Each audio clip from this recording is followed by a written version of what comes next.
Hello friends, welcome to study कर। मैं हूं आपका दोस्त प्रभाकर। डेली करंट अफेयर्स में आज हम 12 मार्च 2023 के मोस्ट इंपॉर्टेंट करंट अफेयर्स के क्वेश्चन डिस्कस करेंगे। तो आप इस पूरे लेक्चर को बहुत ही ध्यान से लास्ट तक जरूर देखिएगा। लास्ट में आपसे महत्वपूर्ण प्रश्न पूछा जाएगा जिसका आंसर आपको कमेंट बॉक्स में देना है। अगर आप स्टडी कर पर पहली बार आए हैं तो सब्सक्राइब कर लें और बेल आइकन भी दबा लें, जिससे आपको समय पर सबसे पहले नोटिफिकेशन मिल सकेगा। हमारे जितने भी सोशल मीडिया प्लेटफॉर्म है उन पर भी आप हमें फॉलो कर लें। सभी का लिंक डिस्क्रिप्शन बॉक्स में दिया गया है। चलिए दोस्तों, इस लेक्चर की शुरुआत करते हैं। सबसे पहले हम कल के करंट अफेयर्स को रिवाइज करेंगे, फिर आज के क्वेश्चन डिस्कस करेंगे। कल का पहला क्वेश्चन था, हाल ही में अमेरिका ने किस देश की अंतरिक्ष एजेंसी को निसार उपग्रह सौंप दिया है? तो दोस्तों, भारत की जो अंतरिक्ष एजेंसी है इसरो, उसको अभी हाल ही में अमेरिका की अंतरिक्ष एजेंसी नासा के द्वारा निसार उपग्रह सौंप दिया गया है। ये जो निसार उपग्रह है, याद रखिएगा, ये नासा और इसरो दोनों ने डेवलप किया है। 2024 में इस उपग्रह को लॉन्च किया जाएगा। हाल ही में ट्रोपेक्स अभ्यास कहां संपन्न हुआ है? तो यह अभ्यास अरब सागर में संपन्न हुआ है। केंद्रीय औद्योगिक सुरक्षा बल यानी CISF का स्थापना दिवस कब मनाया गया है? तो यह 10 मार्च को मनाया गया है। चीन के राष्ट्रपति शी जिनपिंग का कौन सा कार्यकाल 10 मार्च को शुरू हुआ है? तो तीसरा कार्यकाल 10 मार्च को शुरू हुआ है शी जिनपिंग का। मध्य प्रदेश के किस नेशनल पार्क में 2 बाघ छोड़े गए हैं? तो अभी हाल ही में माधव नेशनल पार्क, जो कि शिवपुरी में स्थित है, तो वहां पर 2 बाघ छोड़े गए हैं। न्यूयॉर्क जिला अदालत के पहले भारतीय अमेरिकी न्यायाधीश कौन बने हैं? अरुण सुब्रमण्यन। नई दिल्ली में खेलो इंडिया 10 का दम टूर्नामेंट का उद्घाटन किसने किया है? अनुराग सिंह ठाकुर ने किया है। यह खेल मंत्री हैं भारत के। एक्सिस म्यूचुअल फंड के नए CEO के रूप में किसे नियुक्त किया गया है? बी गोप कुमार को नियुक्त किया गया है। मुंडका उपनिषद द ब्रिज टू इमॉर्टेलिटी के लेखक कौन है? डॉक्टर करण सिंह है। LAC पर फील्ड वर्कशॉप को कमांड करने वाली पहली महिला अधिकारी कौन बनी है? गीता राणा बनी है। तो दोस्तों, ये थे कल के महत्वपूर्ण क्वेश्चन। चलिए आज का पहला क्वेश्चन डिस्कस करते हैं। बिम्स्टेक की 19वीं मंत्री स्तरीय बैठक की अध्यक्षता किस देश ने की है? तो दोस्तों, बिम्स्टेक की जो अध्यक्षता की है, अभी जो बैठक हुई है, उसकी अध्यक्षता की है थाईलैंड ने। ठीक है, थाईलैंड के जो उप प्रधानमंत्री हैं डॉन प्रमोद बिनई, उनके द्वारा इस बैठक की अध्यक्षता की गई थी। बात कर लेते हैं बिम्स्टेक की। तो दोस्तों, इसका फुल फॉर्म होता है Bay of Bengal initiative for multi sectoral technical and economic cooperation. ठीक है, तो इसका फुल फॉर्म आप जरूर याद रखिएगा। इसका गठन हुआ था जून 1997 में। बिम्स्टेक में अगर हम देशों की बात करें तो 7 देश शामिल हैं। कौन कौन? बांग्लादेश, भूटान, भारत, म्यांमार, नेपाल, श्रीलंका और थाईलैंड। दोस्तों, बिम्स्टेक के वर्तमान महासचिव भूटान के तेंजिंग लेकफेल हैं। इसका मुख्यालय ढाका बांग्लादेश में है। तो ये सभी इंपॉर्टेंट जानकारी आप बिम्स्टेक के बारे में जरूर नोट करिएगा। देखिए, यहां पर आप मैप देख सकते हैं और ये फ्लैग देख सकते हैं। दोस्तों, बिम्स्टेक में जो देश शामिल हैं उसमें India, Nepal, Bhutan, Bangladesh, Myanmar, Thailand. ठीक है, तो ये देश शामिल हैं और इसके अलावा दोस्तों ये श्रीलंका। ठीक है, ये सभी इनके फ्लैग भी हैं। तो आप ये पॉइंट जो है नोट कर लें। अगला क्वेश्चन है, शेख मोहम्मद किस देश के प्रधानमंत्री बने हैं? तो दोस्तों, अभी हाल ही में शेख मोहम्मद कतर के प्रधानमंत्री बने हैं। कतर के जो अमीर हैं शेख तमीम बिन हमद अल थानी, तो उन्होंने विदेश मंत्री शेख मोहम्मद बिन अब्दुल रहमान अल थानी को देश का नया प्राइम मिनिस्टर नियुक्त किया है। दोस्तों, यहां पर बात आई है अमीर की। तो अमीर उसी प्रकार से होता है जिस प्रकार से हमारे देश में प्रेसिडेंट होते हैं, उसी प्रकार से कतर में अमीर होते हैं। ठीक है, तो उनके द्वारा शेख मोहम्मद को अभी हाल ही में देश का नया प्राइम मिनिस्टर नियुक्त किया है। कतर की बात करें तो कैपिटल इसकी दोहा है और यहाँ की करेंसी है रियाल। और अमीर अभी हमने डिस्कस किया है कौन? शेख तमीम बिन हमद अल थानी। दोस्तों, कतर से आपको एक पॉइंट याद आ रहा होगा। कतर में 2022 का फीफा वर्ल्ड कप आयोजित किया गया था, जिसको किसने जीता था? अर्जेंटीना ने जीता था। ठीक है, तो ये पॉइंट भी आप नोट कर लें। यहां पर आप कतर के मैप को देख सकते हैं। ये हैं खाड़ी के देश और इसी में एक छोटा सा देश है कतर। ये आप देख सकते हैं दोस्तों। कतर के जो पड़ोसी देश हैं वो कौन कौन से हैं? सऊदी अरेबिया और यूएई। ठीक है, और ये जो आप देख सकते हैं ये है पर्सियन गल्फ। ठीक है, तो ये पॉइंट आप नोट कर लीजिएगा। अगला क्वेश्चन डिस्कस करने से पहले दोस्तों आपके लिए एक इंफॉर्मेशन है कि अगर आप मध्य प्रदेश पटवारी परीक्षा की तैयारी कर रहे हैं या फिर एसएससी बैंकिंग किसी भी एग्जाम की तैयारी कर रहे हैं तो उसके लिए मॉक टेस्ट हमारे ऐप पर उपलब्ध हैं। आप उन्हें ज्वाइन कर सकते हैं। ऐप का लिंक डिस्क्रिप्शन बॉक्स में दिया गया है। ये जो मॉक टेस्ट हैं हिंदी और अंग्रेजी दोनों माध्यम में है, तो इससे आपको बहुत हेल्प मिलेगी। तो आप मॉक टेस्ट जरूर ज्वाइन करिएगा। डिस्काउंट चाहिए तो मेरा कूपन कोड यूज करिएगा PS100, आपको डिस्काउंट मिल जाएगा। दोस्तों डेली करंट अफेयर्स का जो PDF है वो भी आपको हमारे ऐप पर ही मिलता है। ऐप का लिंक डिस्क्रिप्शन बॉक्स में दिया गया है। चलिए दोस्तों अगला क्वेश्चन डिस्कस करते हैं। अंतरराष्ट्रीय महिला न्यायाधीश दिवस कब मनाया गया? तो दोस्तों यह दिवस 10 मार्च को मनाया गया है। ठीक है, तो यह दिवस हर साल 10 मार्च को मनाया जाता है। इस दिवस में उन महिला न्यायाधीशों को सम्मानित किया जाता है जिन्होंने सामाजिक अन्याय के खिलाफ लड़ाई लड़ी है। ठीक है, और अन्याय के खिलाफ नेतृत्व किया है, तो ऐसी महिलाओं को सम्मानित किया जाता है। इस दिवस का प्रमुख उद्देश्य है महिला जजों द्वारा किए गए प्रयासों और योगदानों को मान्यता देना। ठीक है, यानी कि जो उनका योगदान है उसको मान्यता देना। 28 अप्रैल 2021 को संयुक्त राष्ट्र महासभा के द्वारा 10 मार्च को अंतरराष्ट्रीय महिला न्यायाधीश दिवस के रूप में घोषित किया था। ठीक है, 2022 में पहला दिवस मनाया गया था और 2023 में यह दूसरा अंतरराष्ट्रीय महिला न्यायाधीश दिवस मनाया गया है।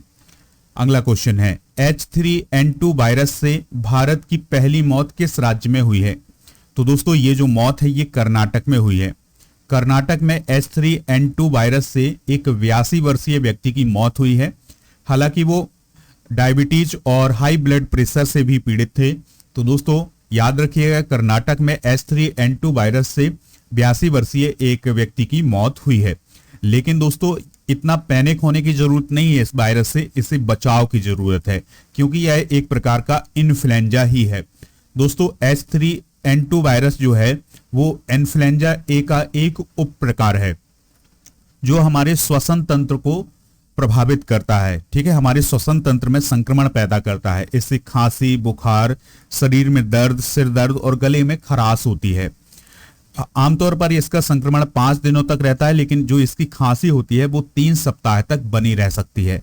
तो ये H3N2 वायरस के जो पॉइंट हैं दोस्तों आप नोट जरूर करिएगा। अगला क्वेश्चन है केंद्र सरकार ने BSF भर्ती में पूर्व अग्निवीरों के लिए कितने प्रतिशत आरक्षण की घोषणा की है? तो दोस्तों 10% आरक्षण की घोषणा की गई है। गृह मंत्रालय ने BSF भर्ती नियमों में अभी कुछ बदलाव किए हैं और उसमें यह कहा है कि जो BSF की भर्ती होगी जनरल ड्यूटी कैडर की, उसमें 10% आरक्षण दिया जाएगा अग्निवीरों को।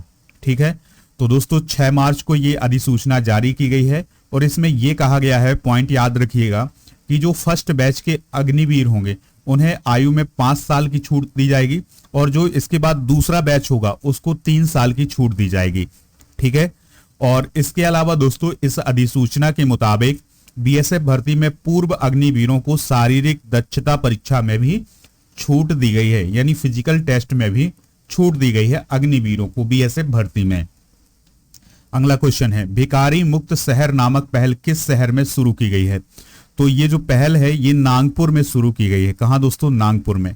तो महाराष्ट्र में नागपुर में भिखारी मुक्त शहर नामक एक नई पहल की शुरुआत की गई है और नागपुर शहर के जो पुलिस आयुक्त हैं अमितेश कुमार, उनके द्वारा इस संबंध में 144 CRPSC की अधिसूचना भी जारी की गई है और लोगों को नोटिस दिए गए हैं कि सार्वजनिक स्थानों पर भीख मांगने की अनुमति नहीं दी गई है। और दोस्तों इसके अलावा नगर निगम यानी कि जो नागपुर नगर निगम है उसके द्वारा जो बेघर लोग हैं उनके ठहरने की भी एक विशेष व्यवस्था की गई है। अगला क्वेश्चन है भारत ने किस देश के साथ सेमीकंडक्टर सप्लाई चेन पर एक समझौता किया है? तो दोस्तों भारत ने अभी हाल ही में अमेरिका के साथ सेमीकंडक्टर सप्लाई चेन पर एक समझौता किया है। ठीक है, तो दोस्तों याद रखिएगा ये सेमीकंडक्टर होते क्या हैं? तो सेमीकंडक्टर का मतलब ऐसे पदार्थ जो ना तो पूरी तरह से सुचालक होते हैं ना कुचालक होते हैं, यानी इनमें दोनों के गुण पाए जाते हैं, सुचालक के और कुचालक के दोनों के गुण पाए जाते हैं। तो ऐसे पदार्थों को हम सेमीकंडक्टर बोलते हैं। इनका इस्तेमाल कंप्यूटर, सेलफोन और गैजेट्स में किया जाता है। आपने कंप्यूटर की चिप देखी होगी, मोबाइल की चिप देखी होगी, तो उसमें जो पदार्थ यूज किया जाता है वो सेमीकंडक्टर ही यूज किया जाता है। अगला क्वेश्चन है, किस मंत्रालय ने वीमेन आइकॉन लीडिंग स्वच्छता पुरस्कारों का पहला संस्करण लॉन्च किया है? तो आवास और शहरी कार्य मंत्रालय के द्वारा अभी हाल ही में इन पुरस्कारों का पहला संस्करण लॉन्च किया गया है। देखिए दोस्तों, शहरी क्षेत्रों में ऐसी महिलाओं को सम्मानित किया जाएगा इन पुरस्कारों में जो स्वच्छता के प्रति लोगों को जागरूक कर रही हैं, ठीक है, और जो अनुकरणीय योगदान दे रही हैं, यानी कि उनको देखकर और लोग भी स्वच्छता के प्रति जागरूक हो रहे हैं। तो ऐसी महिलाओं को सम्मानित किया जाएगा वीमेन आइकॉन लीडिंग स्वच्छता अवार्ड में। इसके लिए आवेदन भी शुरू हो गए हैं। 8 मार्च से 5 अप्रैल तक इसके लिए आवेदन किया जा सकता है। और दोस्तों, इन अवार्ड का जो शुभारंभ है वो किसने किया है? केंद्रीय आवास और शहरी कार्य मंत्री हरदीप सिंह पुरी के द्वारा। हाल ही में दिए गए कुछ 5 अवार्ड डिस्कस करते हैं। तो दोस्तों, अभी हाल ही में सर डेविड चिपरफील्ड को प्रित्जकर आर्किटेक्चर पुरस्कार 2023 दिया गया है। अभी हाल ही में वेल को CBIP पुरस्कार 2022 प्रदान किया गया है। मीराबाई चानू को BBC Indian sports woman of the year चुना गया है। दिल्ली अंतर्राष्ट्रीय हवाई अड्डे को एशिया प्रशांत क्षेत्र में सबसे स्वच्छ हवाई अड्डा चुना गया है। इसके अलावा विनोद कुमार शुक्ला को पैन अवार्ड 2023 प्रदान किया गया है। नेक्स्ट क्वेश्चन है, मुहिद्दीन यासीन को भ्रष्टाचार के आरोप में गिरफ्तार किया गया है। वह किस देश के पूर्व प्रधानमंत्री थे? तो दोस्तों, वह मलेशिया के पूर्व प्रधानमंत्री थे, जिन्हें भ्रष्टाचार के आरोप में और मनी लॉन्ड्रिंग के आरोप में अभी हाल ही में गिरफ्तार किया गया है। दोस्तों, मुहिद्दीन जो हैं वो 2020 से 21 तक मलेशिया के प्राइम मिनिस्टर रहे हैं। इससे पहले मलेशिया के प्राइम मिनिस्टर नजीब रजाक को भी आरोपित किया जा चुका है। तो दोस्तों, 2 प्राइम मिनिस्टर हैं जो इस प्रकार के आरोप में घिरे हैं, नजीब रजाक और मुहिद्दीन यासीन। अगला क्वेश्चन है, विश्व किडनी दिवस 2023 कब मनाया गया है? इंपॉर्टेंट क्वेश्चन है। तो दोस्तों, 9 मार्च को मनाया गया है। विश्व किडनी दिवस हर साल मार्च के दूसरे गुरुवार को मनाया जाता है। इस वर्ष यह जो दिवस है 9 मार्च को मनाया गया है। इसका उद्देश्य है हमारे गुर्दे के महत्व के बारे में लोगों को जागरूक करना, जागरूकता बढ़ाना। थीम क्या है? सभी के लिए किडनी स्वास्थ्य, अप्रत्याशित के लिए तैयारी और कमजोर लोगों का समर्थन। तो ये है 2023 की थीम, तो इसको आप नोट कर लें। यह दिवस जो है पहली बार कब मनाया गया था? 2006 में मनाया गया था। दोस्तों, आज के जनरल नॉलेज के पिटारे में डिस्कस करेंगे भारत के प्रथम पुरुष। स्टालिन पुरस्कार प्राप्त करने वाले प्रथम भारतीय कौन है? Saifuddin Kitchlew. Golden Globe award जीतने वाले प्रथम भारतीय कौन है? AR रहमान। भारत रत्न से सम्मानित प्रथम विदेशी नागरिक कौन है? खान अब्दुल गफ्फार खान। अंतरिक्ष में पहुंचने वाले प्रथम भारतीय कौन है? राकेश शर्मा। मुगल दरबार में आने वाले प्रथम अंग्रेज कौन है? हॉकिंस। इंग्लिश चैनल तैरकर पार करने वाले प्रथम भारतीय कौन है? मेहर सैन। अंतर्राष्ट्रीय न्यायालय में प्रथम भारतीय न्यायाधीश या अध्यक्ष कौन रहे हैं? डॉक्टर नागेंद्र सिंह। भारत के प्रथम चुनाव आयुक्त कौन थे? सुकुमार सेन।